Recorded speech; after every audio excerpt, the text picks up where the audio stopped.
Have you brought a bowl to church lately?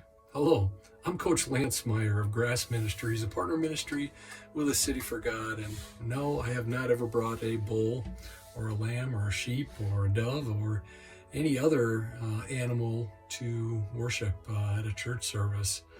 Here we have Solomon's Temple, which is the story that we're studying this week in many of our schools and at City for God and throughout our city. And so many of the kids and families are learning about Solomon's Temple, which was built right after King David, about 3,000 years ago, 1,000 years before Jesus.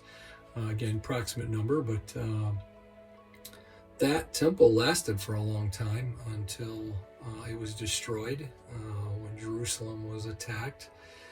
And yet that temple was full of gold, and it was a picture of really the tabernacle, that relationship with God. See, churches are never about buildings, they're about people, and they're about a relationship to Jesus.